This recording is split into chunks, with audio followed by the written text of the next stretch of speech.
Okay, so maybe we should get started. So good morning, good afternoon, and good evening, everyone, and welcome to the sixth session of our One Word Imaging seminar series. It's my great pleasure to introduce our today's speaker, Laure Blanc-Féraud. So Laure is a CNRS Research Director at the Signals and Systems I3S Lab at the Université Côte d'Azur, CNRS. She works in the interdisciplinary Morphem team, which is a joint partnership between INRIA and the Institute of Biology Valrose in Sophia Antipolis in France. Laure's research activity is very well known in the imaging community. In particular, she works on the development of mathematical models for image processing based on tools like calculus of variations, partial differential equations, sparse representation, and on non-smooth and non-convex optimization techniques. In the recent years, her research activity focused on the development of 3D microscopy imaging techniques for biology, and in particular on the design of novel sparse super-resolution approaches, which I believe will be also one of the main applications of the methods that Laure will present today. So Laure has been awarded several prizes for her scientific contributions. I will only mention the Montpetit Prize awarded by the French Academy of Sciences in 2013 and the chair in the French Artificial Intelligence Institute Trasia in Nice. So her talk today will be on continuous relaxations for sparse L2S0 constrained optimization problems, and I'm sure this will be very interesting for many of you. Before we start, just a brief reminder. So if you need to ask some questions, we kindly ask you to please click on the button, raise your hand, possibly at the end of the talk, and then we will unmute you, and then you can ask your questions directly to Laure and interact with her. So I think that's all, and I just hand over the stage to you, Laure. Thank you very much, Luca. Thank you for your kind introduction, and thank you for inviting me for this seminar. So today I will speak about continuous relaxation for sparse L2, L0 constrained optimization problem. And it is a joint work with Gilles Aubert, professor at Université Côte d'Azur in the mathematics lab of Nice, and Arne Bekenstein, our PhD student. The outline of my talk is the following. I first introduced what we call L2, L0 problems. Then I will introduce a continuous relaxation for the constrained form of this L2, L0 problem. Another approach is to have a reformulation of the L0 norm for this constraint problem, which I speak about in the third part.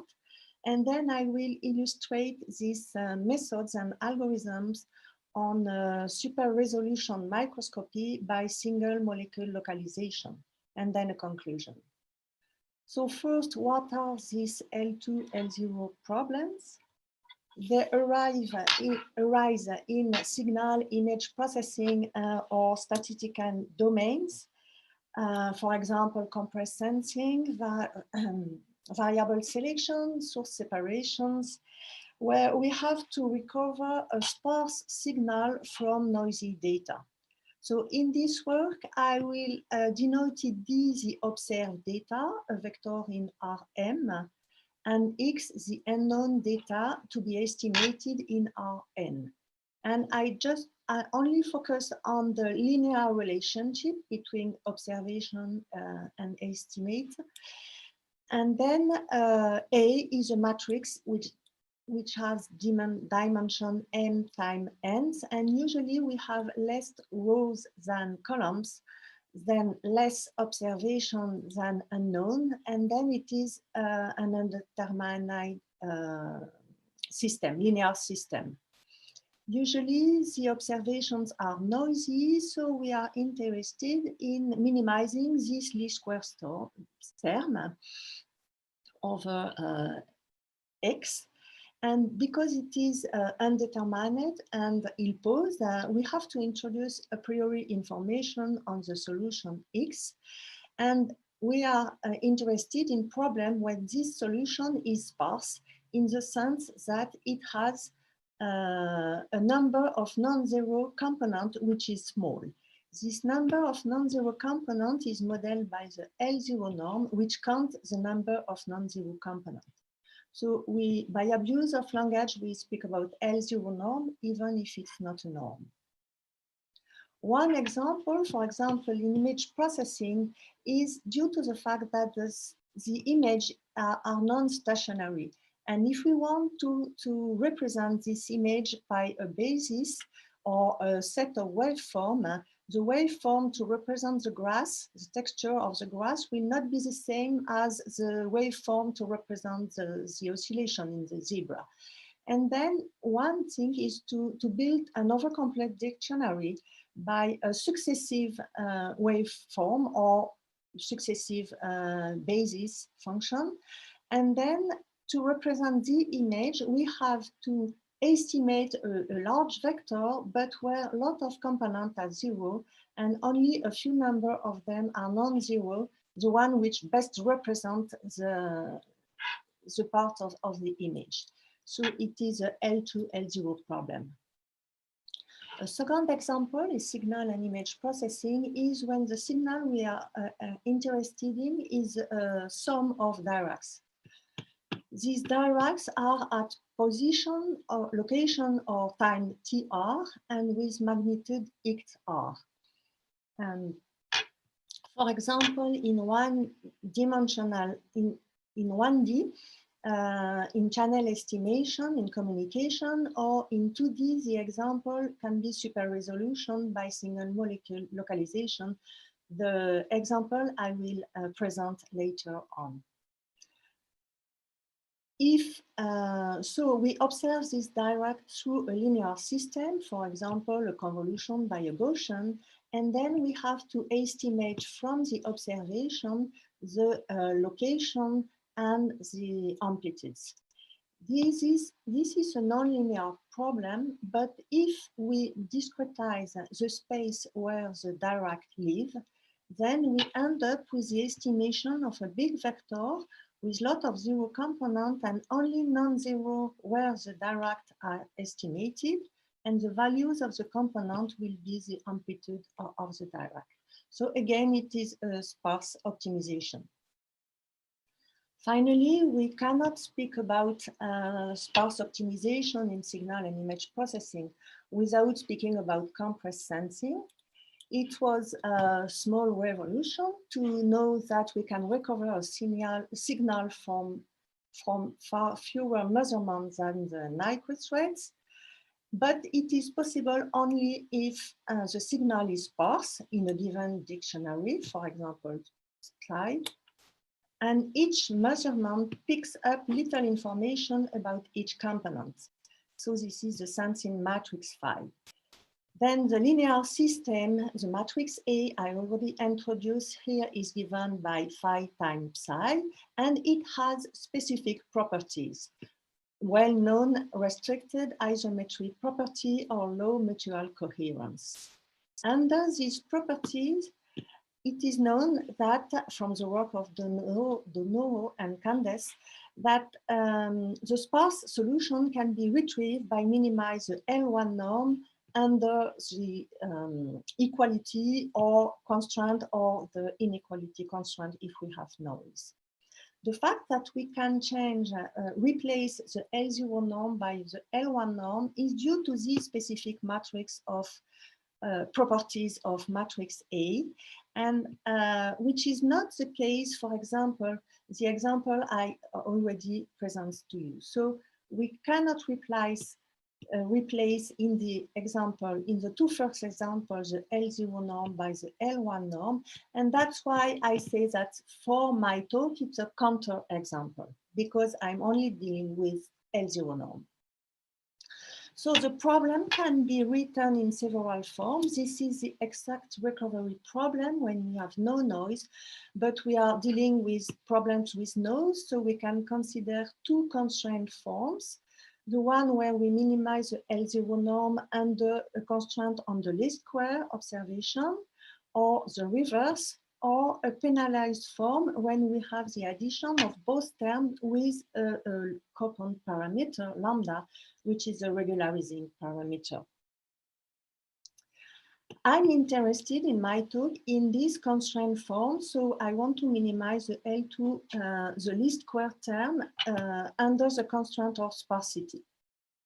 And I will also compare the results of this constraint problem with the penalized problem. The sparsity is fixed here by the parameter k, which is the number of non-zero components in the vector, the maximal number, and here by the regularizing parameter lambda. We think that in many applications, it is more intuitive to fix this k parameter rather than this lambda parameter. That's why we are interested in studying this problem, this constraint problem. These formulations, as you know, are non-equivalent because we are dealing with non-convex problems, but there's relationship between minimizers of these two functional. You can find some results in this great paper of Mila Nikolova. And also we know that we've got existence of a solution, of a global solution. These problems are non-continuous, non-convergent, and NPR due to the L0 norm, and then the problem is to have an optimization of these problems. In the literature, there's several ways to do that. A great amount of work has been done by greedy algorithm when you start with a zero vector with all components to zero, and then you add one after time a component, and then you've got more sophisticated methods by adding component, removing component, replace component, and so on. There's approaches by thresholding, for example, the iterative hard thresholding methods. In small dimension, you've got great result with exact optimization methods by mixed integral programming. And for the penalized version, you have non-convex continuous relaxation. A lot of them have been introduced in the literature. And I will introduce such a continuous relaxation, but for the constraint problem. And there is also a reformulation of the L0 norm, and I will also introduce such a method. So this constraint problem is named in my talk GK, where the constraint has been introduced with the least square term by using the characteristic function, which is 0 on the constraint and plus infinity elsewhere. So in order to have a continuous relaxation of this constraint formulation, as far as we know, we don't know such continuous relaxation in this form. Related work exists in the paper of Marcus Carlson. In this talk and work, I assume that the column of matrix A has non-zero norm, and then we can normalize all the columns. And in the first part of this computation, I will assume that A is orthogonal in the sense that A transpose A is a diagonal matrix, and it's its identity because the columns are normalized. Then the interesting thing in this case is that the least square term can be written in that way. So this is a constant with respect to the X variable. And here we do not have any matrix multiplying the unknown X. And then in order to compute the convex envelope of GK, we compute twice the Legendre-Fenchel transform defined for a given matrix F as F star in this way. Applying to GK, we've got the GK star function, which is the constant term with respect to X, and we have to compute this supremum over X. Here we've got a scalar product with X and a L2 norm with X. So both this term can be in the one grouped in one term with L2 norm over X, and the other term are not depending on X, they can go outside the the supremum, we have made this change of variable. And then finally, we have to compute the supremum of this term over x for x which has only k non-zero components. Of course, this term will be optimized when x takes the greatest values of w, the k greatest value of w in magnitude.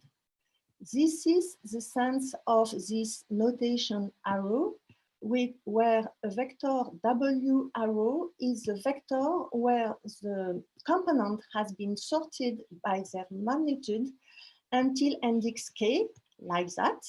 And then the other component are just smaller than this wk arrow. Here, then we can compute exactly this supremum. And finally, the expression of the Legend functional transform of gk is given by this expression.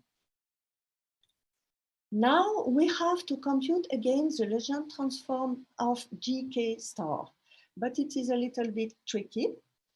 The computation we have made are inspired of the low-rank matrix approximation methods. And I skip all the computation and just give you an idea of the result. What is interesting in that is that, this, the convex envelope of the gk function is written as, again, the least squares term and a new function q of x, which is given by this expression. So here we have the x arrow ranked until k by the largest magnitude. And we've got also a function t, which takes its value in n, so integer, such that t of x is less than k and strictly positive. And it is the smaller integer that satisfies these double inequalities. So we have to compute it iteratively. Then, as we see, we do not have a closed form expression of this q function, but we can compute it in each point. So now this is the case where A is orthogonal. What happens when A is not orthogonal? In the general case for an arbitrary matrix A, we still consider this GQ with the least square term and the Q function I just introduced as a relaxation of the initial functional GK. And now we can ask, what are the relationships between both? Again, when A is orthogonal, GQ is a convex envelope of GK, but what happened in the general case? First, look at the properties of GK, or GQ, sorry, or Q.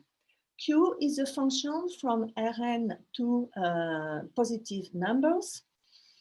Q is continuous, and Q is zero only if and only if the constraint is satisfied, the sparsity constraint is satisfied.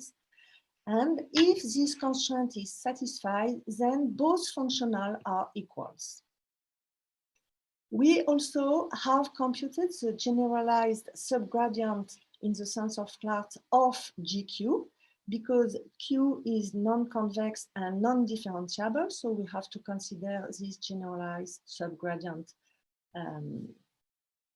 And we have also computed the proximal operator of GQ in order to build an algorithm using a forward-backward splitting procedure. All these computations can be found in this website. Now, what's about the properties of the minimizers?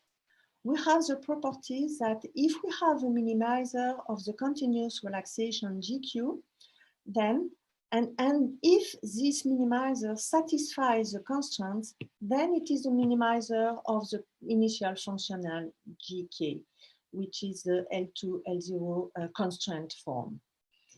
But the bad news is that if we have a minimizer of GQ, it could be not a minimizer of GK if it does not satisfy the constraints. I just give you a small example in 2D with K, so the sparsity constraint equal 1.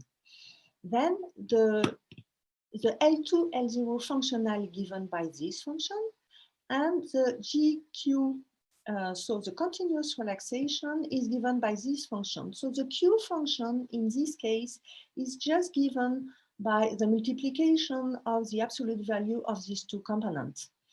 So for a given example of matrix A and observed data D, here this is the graph of GK, so the L2, L0 constraint problem. So we only have non-infinite values on the axis. The red values are infinity, and this line are the level lines of the least square term. So in this case, we have one global minimum and here one local minimum. The relaxation GQ in this case is not infinite, is defined with non-infinite values all over the space. And we've got the same global minimizer and the local minimizer. But this function is continuous and it's easier to minimize than this one. However, if we just change this matrix A, what we can have is that the constraint L2, L0 norm graph is given here with, again, a global minimizer and local minimizer. However, in this case, the relaxation is the following. So these are the level lines of the relaxation, this function. We have only one global minimizer, but the problem is that this minimizer have moved and it doesn't satisfy the constraint. So what we are using to minimize the functional GQ is to use a forward-backward splitting algorithm because we have computed the proximal operator of the Q function. And if the critical point we found does not satisfy the constraint, then we project this estimate on the constraint, and then we recompute the intensity by solving the normal equation restricted to the support we have found. This is the algorithm we use.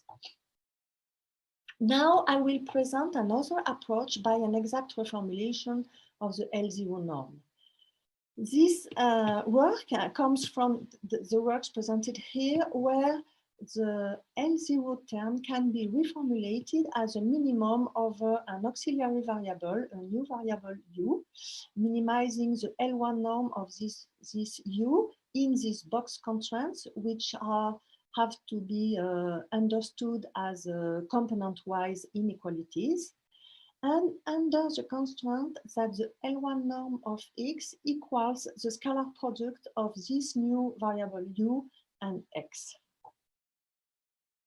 So the problem is augmented or in dimension, but we only have to minimize L1 norms.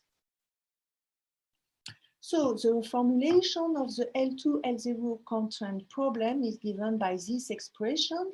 Here we add the non-negativity constraint on x because usually in image processing, the values are positive. So we introduce it here. And this is the sparsity constraint. So the reformulation is the following. We call it cubic. Is given by the G rho function, which depend on the x variable and the new variable u. This is the least square term, the positivity constraint on x, and the constraint over the variable u, the boss constraint, the constraint, the sparsity constraint, which now it's on the variable u. And this is the equality constraint here, introduced as a Lagrangian term with the Lagrange multiplier rho. But we have the following theorem that if A is full rank And if rho is greater than the highest singular value of A times the L2 norm of the observation D, then we have equivalence between minimizer of this G rho functional and this one, which is a GK functional. So precisely, if X rho, U rho is a local, respectively global minimizer of G rho, then X rho is a local, respectively global minimizer of the initial problem, so L2, L0 constraint problem. And if X hat is a global minimizer of the initial problem, then the couple X hat, U hat is a global minimizer of X rho, where U hat is just computed by this lemma for X hat. So here we've got better results than in the previous case because we have equivalence in the minimizers and maybe we've got less local minimizers. So what's about now the minimization? Why do we introduce this new variable which increase the dimension of the problem? The thing is that we do not change the problem because we just have seen that the minimizers are, the global minimizers are the same.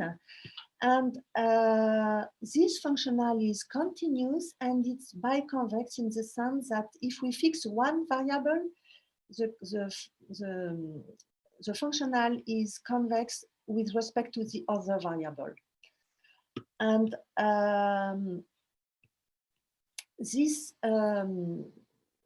so the non-convexity is only introduced by this term which couples the two variables x and u, which is a scalar product between x and u. And then we can develop an algorithm by a continuation methods by taking a small rho at the beginning because the non-convexity is only here. And so at the beginning, the problem is convex with respect to x when u is fixed and convex to sorry, it will be convex according both variables if this term disappear. And then for a small rho, we just minimize this term and then we increase successively the parameter rho until the values we have defined in order to have an equivalence between this problem and the initial problem with the constraint, the sparsity constraint. So what's about the minimization for a given rho n? We use the alternate minimization defined by in this paper of Atouche, where we minimize iteratively with respect to x with u fixed, and we add this L2 term. We can use the Fista algorithm, and the same thing for u. And here we can, the optimization is a quadratic minimization with both constraint. We can optimize by the algorithm in this paper. And then we've got a conversion towards a critical point of G rho n. And then we, under some constraint over the parameters, and then we increase the rho parameter. Okay, now what about the application? I will present application in fluorescent microscopy. So we use fluorescent molecules which are fixed on the structure of the cell which we are interested in.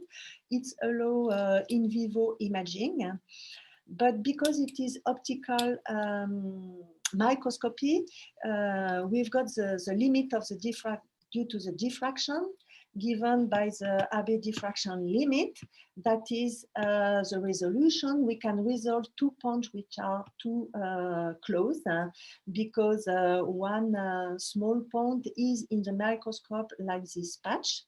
This is the point spread function of the microscope. And we cannot resolve 2 points which are too close. And the resolution is almost 200 nanometer or 250 nanometers.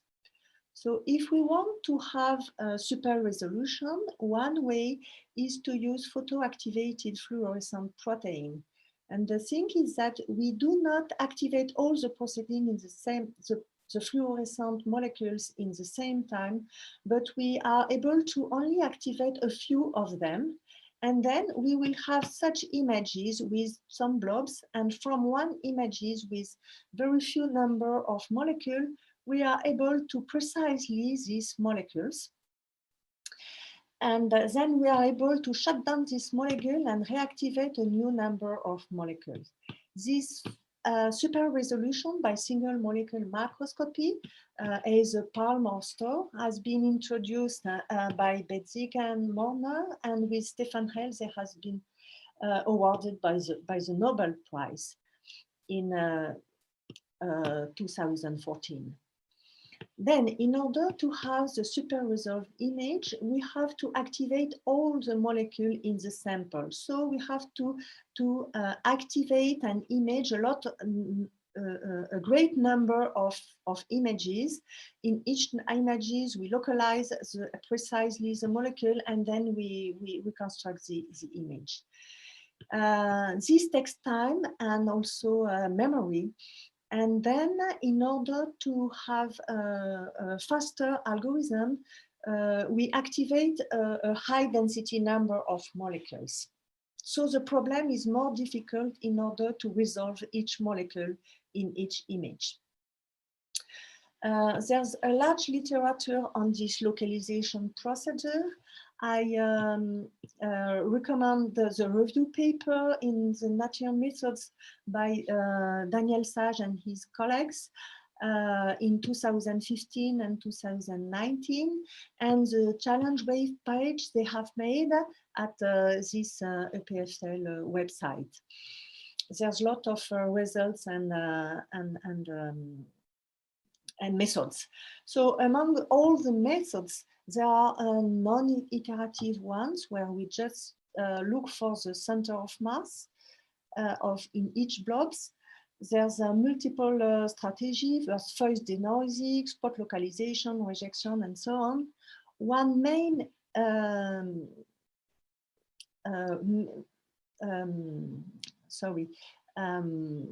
where there are a lot of methods is by fitting a Gaussian or a point spread function of the microscope on the blob, and maybe iteratively for overlapping spots.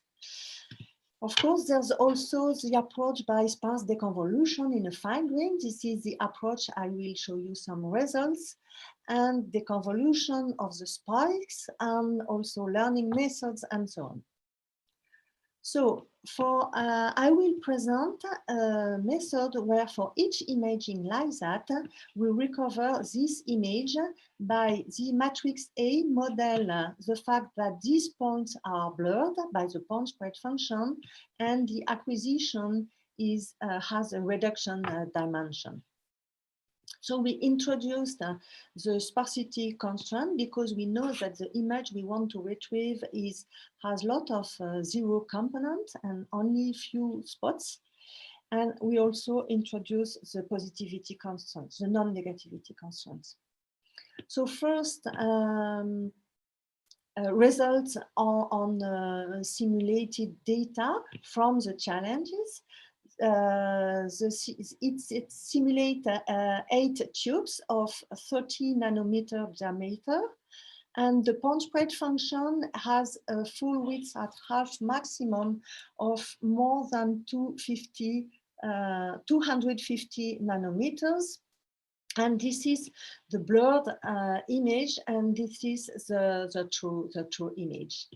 And they have, in high density mode, they have acquired 361 frames, and these are 3 of these 361 frames. So on each of these frames, we applied the optimization procedure, we kept the localization, and then we try to reconstruct the right image. So the results are the following. Let's look at the first line first. This is the result by using the reformulation for the L0 term. this is the result by using the relaxation approach with for the L0 term as a constant. And this is the result we can have with the iterative hard thresholding. So all these results are for the constraint form. So what we see is that we've got quite good result, except for this, of course, iterative hard thresholding, because the function is really non-convex, and then the solution depends deeply on the initial guess. Now, on the second line, we've got the same method, but applied on the penalized case. So this is the penalized case with reformulation. This is the penalized iterative hard thresholding by using for a backward algorithm and hard threshold. And this is the relaxation of the penalized, the form of the function. Optimized by the ERL1, which we call the silo algorithm, because it is a continuous exact L0 approximation. So this method has been proposed in this paper, and according to the work I just present here we've got a result on equivalence in the for the minimizers of the continuous relaxation to the initial guess, which is not the case here. Okay, these are the time, average time for the reconstruction of one image. This is for constrained iterative hard threshold, penalized iterative hard threshold, continuous relaxation of the constraint form, continuous relaxation of the penalized form, reformulation for the constraint form, and reformulation for the penalized form. So they are quite not exactly the same.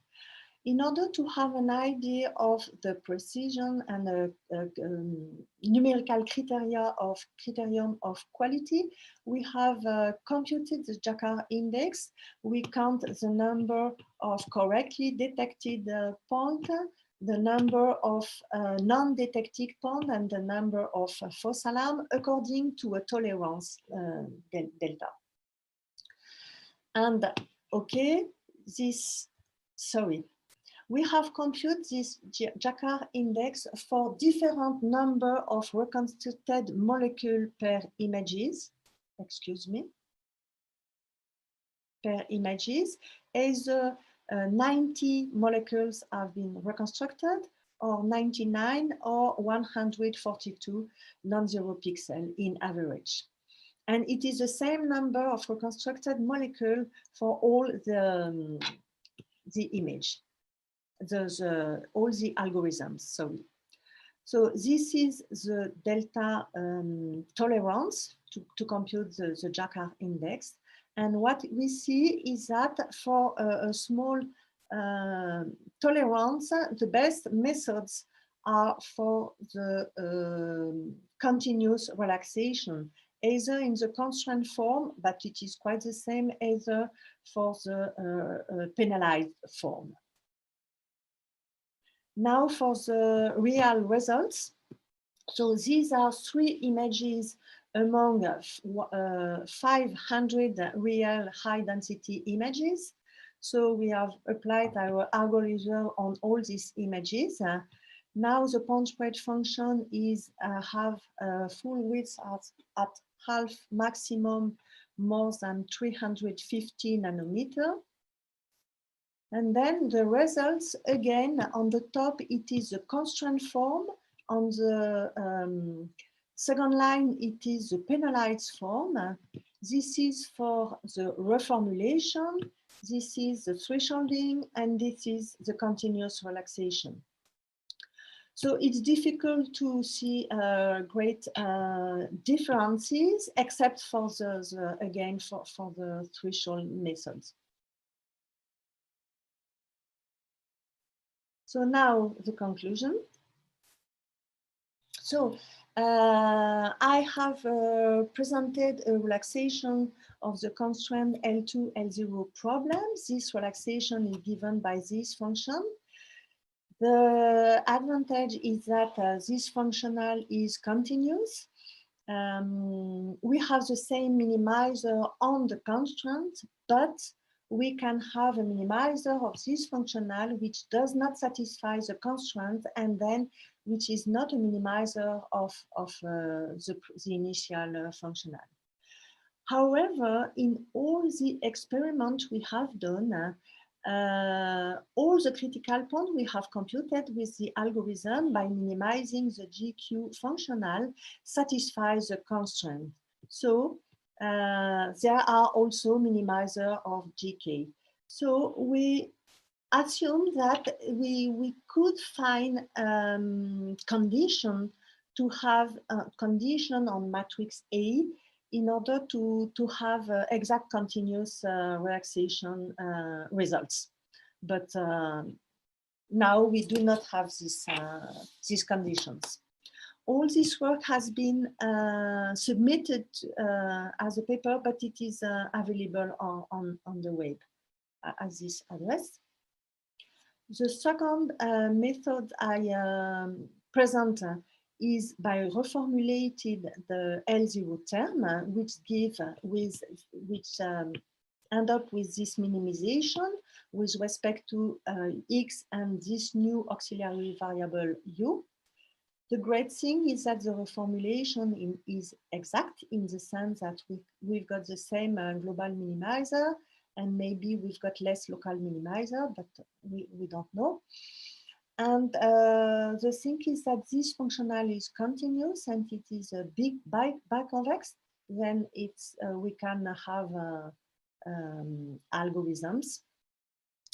And the thing is that this reformulation can be applied for other data fitted term, other observation term than the L2 squared term. And for example, if we consider Poisson noise in photon counting images, then we can develop a method by using a Poisson term as so Kullback-Leibler distance in place of the L2 norm least square term as the observation term and the constraint term, the sparse constraint term.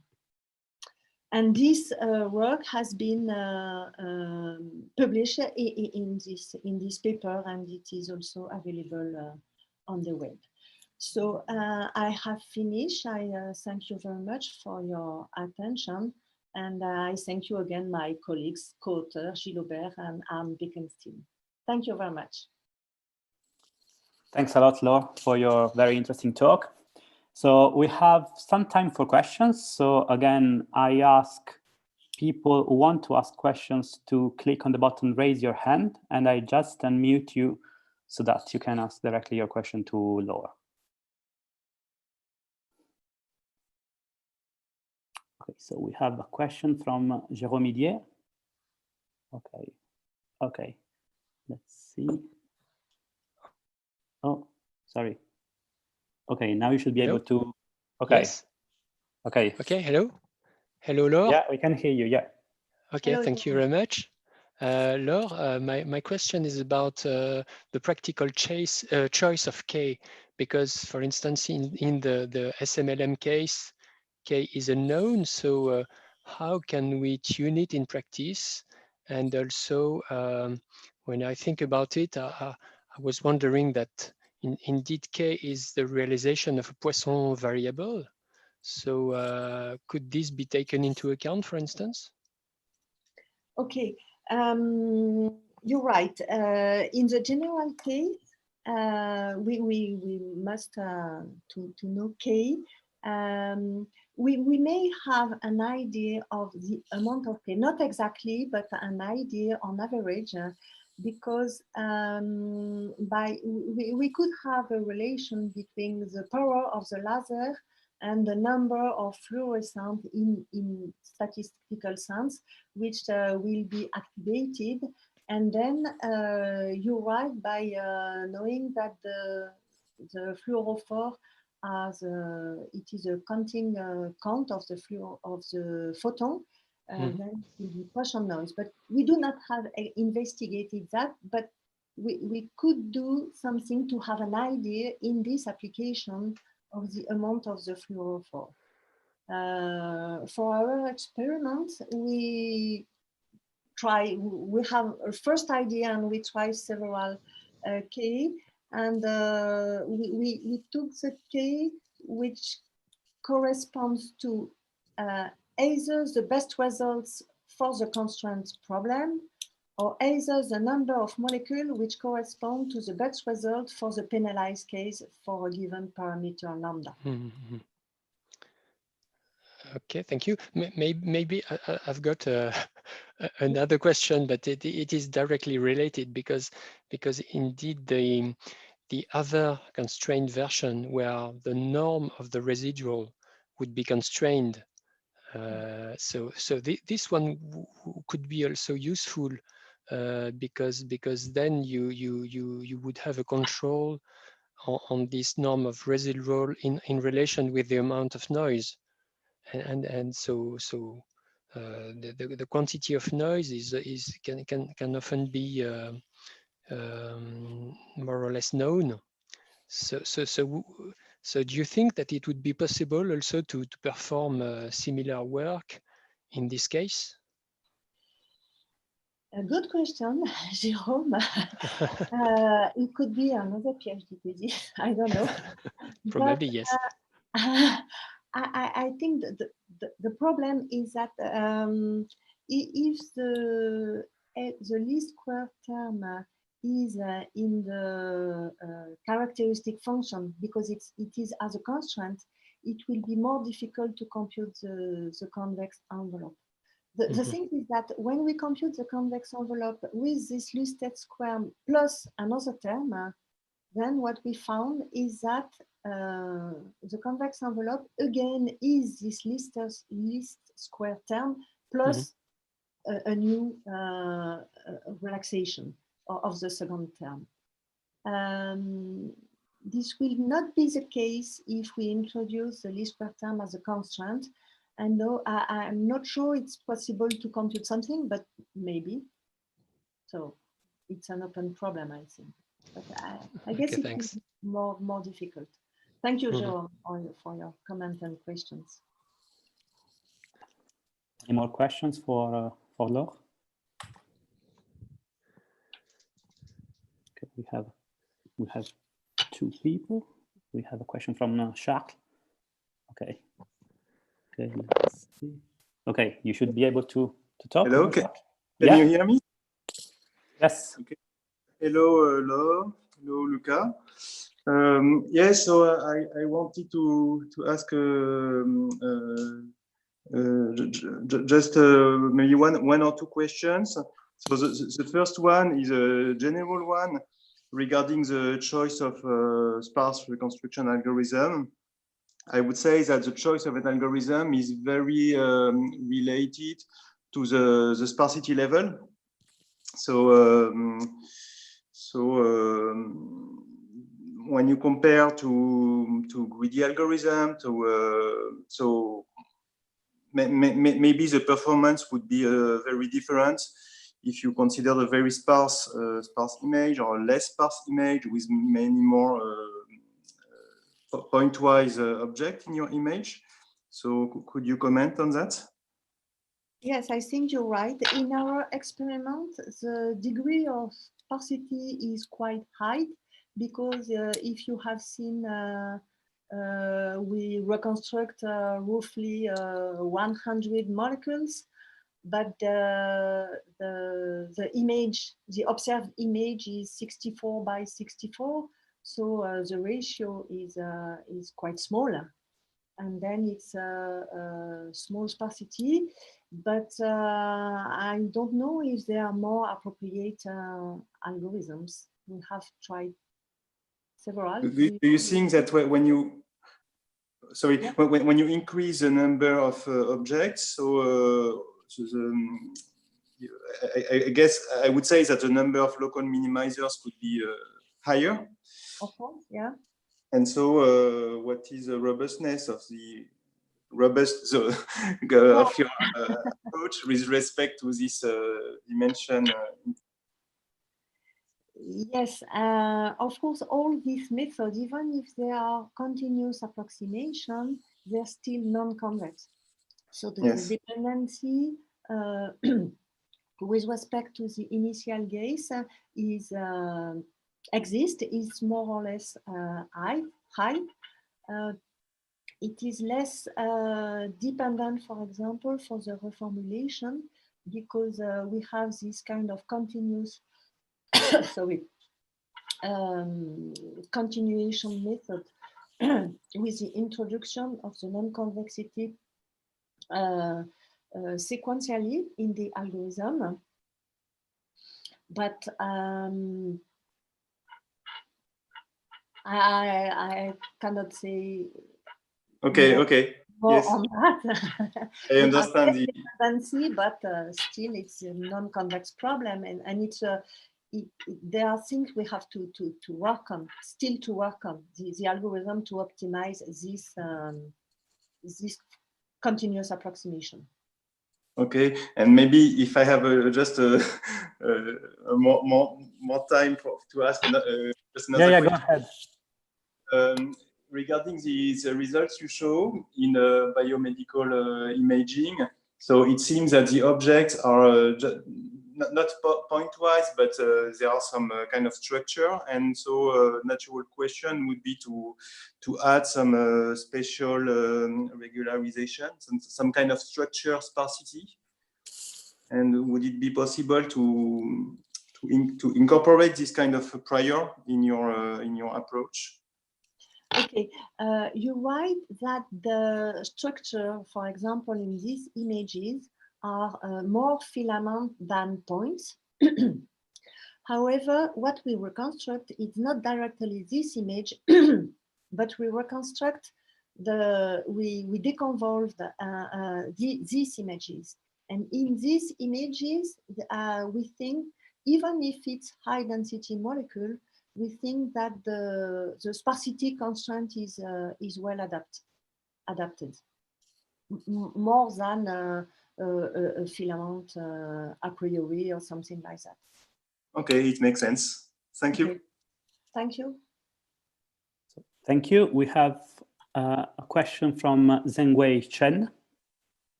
Can you hear me? Yes. Yeah. Thank you. I'm from China, and Laura, I have a question. In your first work, you can use function Q to approximate the L0 norm. We can use some other functions such as concave function. We can use a concave function to approximate L0 norm. So I want to know, if we use any concave function to approximate L0 norm, does it have the same property present in your paper, like that the relaxation problems, the global minimizer of the relaxation problem contains the original optimization problem? Yes, okay. The thing is that what you propose is to introduce other continuous relaxation of this problem rather than this one. There's a lot of work in the penalized case, a lot of non-concave approximation, continuous approximation, which was proposed for the penalized case, but I don't know a lot of work on this approach for the constraints. For example, logistic or hyperbolic Mhm. Yeah. Okay, the thing is that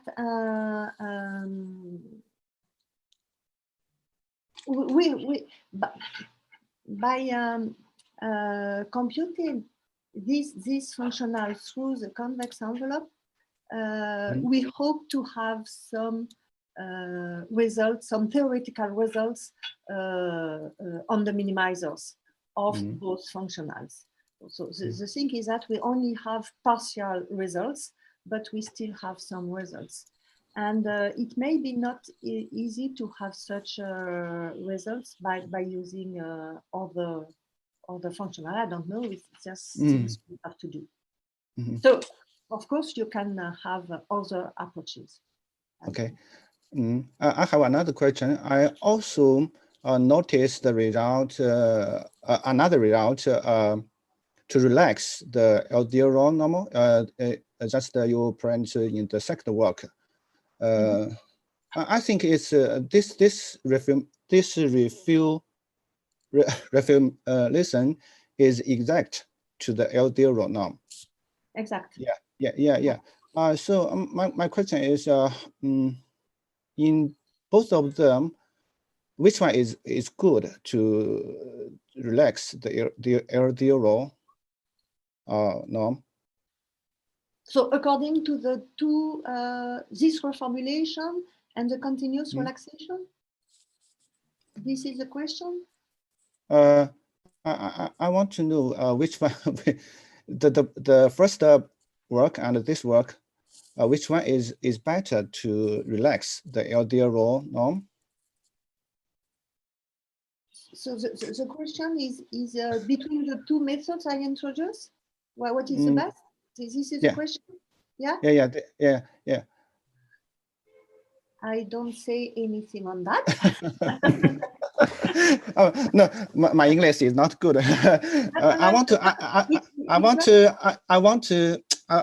say. No, it's not that. I prefer not to pronounce myself on this question because I don't know if one is better than the other.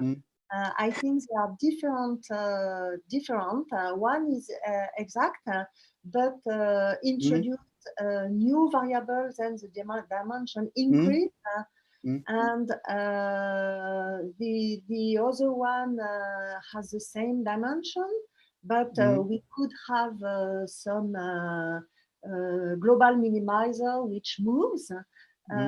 So in our result, again, we do not find this kind of result. So we think that the matrix A, which we use for our application, have some properties such that we could have more results according to the relationship between the minimizers of both functionals, but there's still work to do. So I don't know. They are, either have their advantage and pros and cons.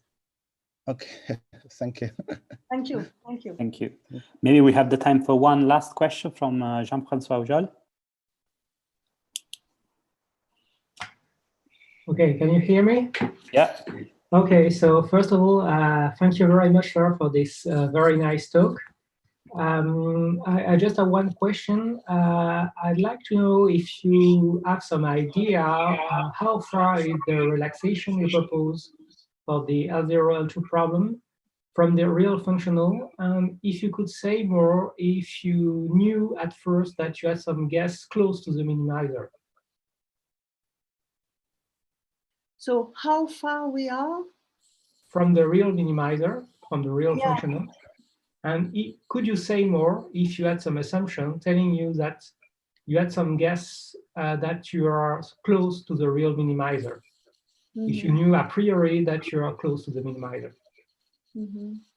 No, I cannot answer this question, Jean-François, I'm sorry. No, we don't know how far we are. The only thing we know is that if the minimizer satisfies the constraints, then they are the right minimizers and the functions are equal. But if not, we have not quantified the distance between the minimizers and so on. There's still work to maybe to understand, but it's okay. It's not so easy, I guess, to have this kind, but they are good question. And finally, the second one is a little bit related to the first one. Is can we have a guess of an initial point which will be not too far from the global minimizer? This is yeah, that's it. Can you use that type of information, in fact, in your method? Okay. Yes, of course. If we have this kind of information, we can use it in the algorithm, in the minimization algorithm, of course, because again, it is a non-convex optimization. So if we have a right initial guess, it will be great for the solution, of course, but we have to compute it.